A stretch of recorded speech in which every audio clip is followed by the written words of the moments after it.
ChatGPT және Canva'ны байланыстырып, шақырту парағын қалай жасауға болады? Ол бізде постер, баннер немесе плакат болуы мүмкін. Бірінші chatgpt.com сайтына өтеміз. Келесі сайтқа өтесіздер, chatgpt.com. Бұл сайтқа тіркелу қажет болады. Әр қарай сайттың бас мәзірінде промпт енгізу жолының астында изображение күйін таңдау қажет болады, және осы жерде бірден форматын таңдайық. Мысалы, YouTube формат. Әр қарай енді өзіміздің суретіміздің промптын жазу қажет. Мысалы, келесідей промпт жазайық. 1 қыркүйек білім күніне арналған сурет. Енді промптымызды енгізгеннен кейін суретті жасау батырмасының үстінен бір рет шертеміз. Біздің суретіміз дайын болды. Жүктеп алу үшін оң жақ бөлікке жүктеу батырмасының үстінен бір рет шертеміз және өзіміздің суретімізді жүктеп аламыз. Әр қарай canva.com сайтына өтеміз.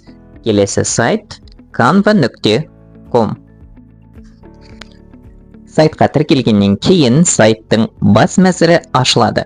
Осы жерде сол жақ бөлікте көріп тұрғандарыңыздай сиқырлы қабаттар деген батырма бар және үстінде жаңа деген жазу тұр.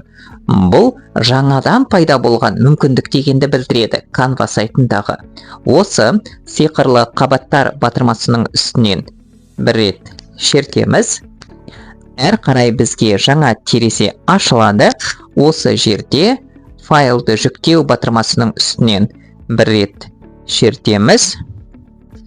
Және де ChatGPT-де жасаған өзіміздің суретімізді жүктеп аламыз. Біздің суретіміз Canva сайтына жүктелді. Осы суретіміздің үстінен бір рет шертеміз. Және де бізге сиқырлы қабаттар редакторы ашылады.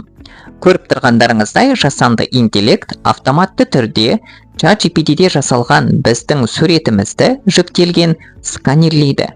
Және де басты ерекшелігі, біз енді осы суреттегі кез келген объектілерді немесе жазуларды қозғалтып өңдей аламыз, өшіре аламыз немесе оларды өзгерте аламыз.